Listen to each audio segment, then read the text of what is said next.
ที่ออเดอร์ต่อมาเนาะไม่นี่ตามออเดอร์ซื้อต่อเด้อเพราะว่าตลาดตอนนี้นีแลนด์อยู่ใส่2-1เนาะซึ่งเวลาที่มันผลักดันไป2แท่งเซลล์มันก็จะมีแฮงซื้อเข้ามาดันเนาะซึ่งเฮารอแต่ว่าณปัจจุบันเริ่มชัดเจนที่จะเป็นขาลงเพียงแต่ว่าแท่งมันจะดันไปบ่ไกลถ้าเฮาอ่าน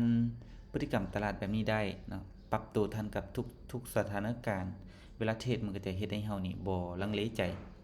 แต่ถ้าว่าเฮาบ่อ่านแท่งเทียนหรือว่าบ่จับพฤติกรรมของตลาดที่ผลักดันเนาะมันก็เฮ็ดให้เฮายากเนาะที่จะวิเคราะห์กับมันไปต่อตอนนี้นี่กำไรประมาณตีสิเลประมาณ$90นะทุกคนเพราะว่าเฮาเทรดมานี่2 4 6ไม้ซ้อนเนาะกรณีที่ผู้ใดที่มีกำไรตามเป้าก็สามารถรายงานแล้วก็หยุดได้นะออเดอร์นี้ซื้ออีกเด้อเป็นหยังคือเข้าซื้อแน่นอนเนาะ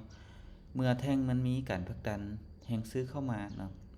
ซึ่งบ่งบอกถึงว่าแห่งซื้อหลายซึ่งแห่งซื้อหลายเฮาก็สามารถตามได้แต่บ่หมายถึงว่าเฮาวิเคราะห์แล้วมันต้องไปนำเฮาทุกครั้งเนาะบ่แม่นเพราะเฮาบ่แม่นผู้ควบคุมเนาะเฮาเป็นผู้สมใช้แน่นอนเนาะมันมีแห่งซื้อมามันก็ไปเนาะถ้ามันมีแห่งซื้อน้อยมันก็อาจจะผลักดันลงเพราะว่ามันเป็นตลาดสั้น แต่ถ้าว่าเป็นโซน20นาทีหรือชั่วโมงหนึงเฮาเข้าบ่ายอยู่แล้ว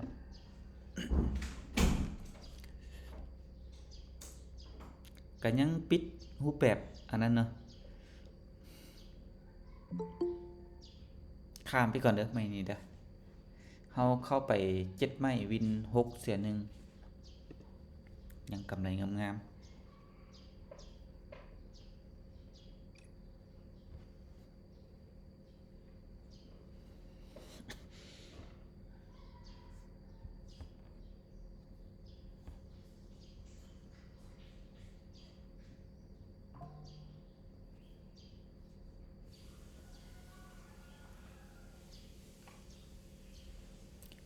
วอลลุ่มแท่งนี้นี่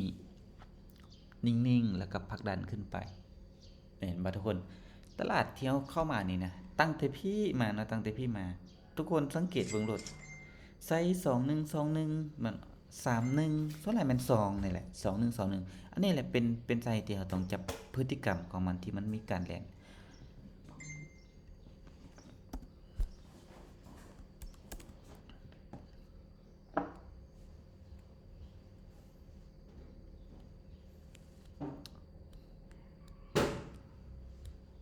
ออเดอร์นี้ซื้ออีกเด้อ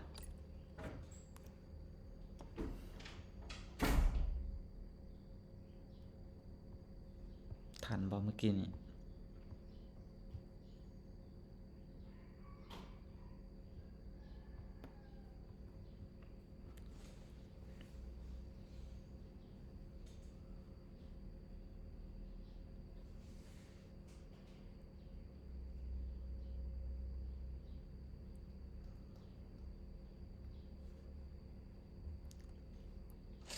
โอเคปิดจ็อบไปสวยงาม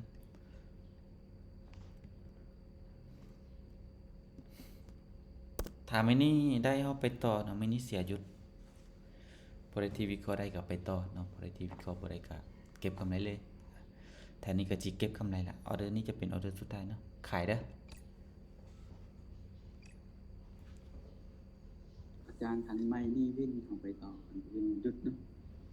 แม่นๆถ้าวินเฮาไปต่อถ้าเสียหยุดเก็บกำไรเลย ย้ำว่าเราโฟกัสเนาะโฟกัสถ้าเรามีกำไรเราเลือกที่จะไปต่อก็ได้จะหยุดก็ได้เด้อทุกคนเด้อบ่จำเป็นต้องเก็บเรื่อยๆ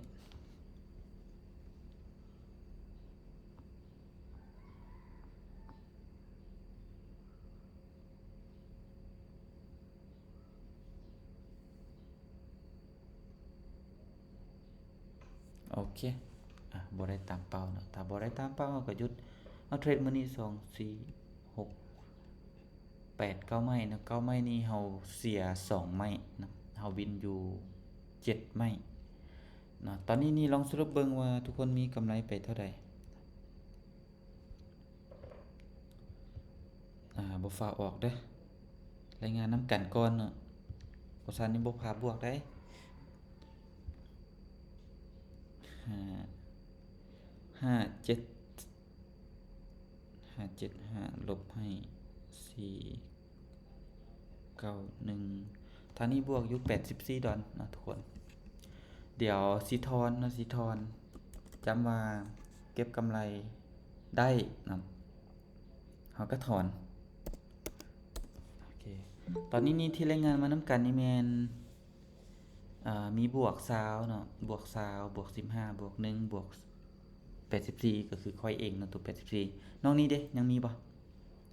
บางคนอาจจะได้ตามเป้าแต่ว่าออกไปก่อนก็บ่เป็นหยังหากก็เข้ามาโอ้เดี๋ยวรอบหน้านี่เข้าให้มันไวกว่านี้เด้อรอบหน้าเข้ามันไวกว่านี้บวก2เพิ่มบวกมันก็ดีกว่าบวกเนาะคันว่าเฮาเข้ามาซ่านี่มันสิบ่ทันเขาเด้โอเคทุกคนสำหรับรอบนี้เฮาเก็บกำไรตามเป้าเนาะก็คือว่าเข้าไป9ไม้วินไป7ไม้นะเสีย2ไม้สรุปแล้วทุกคนมีกำไรงามๆถอนเด้อ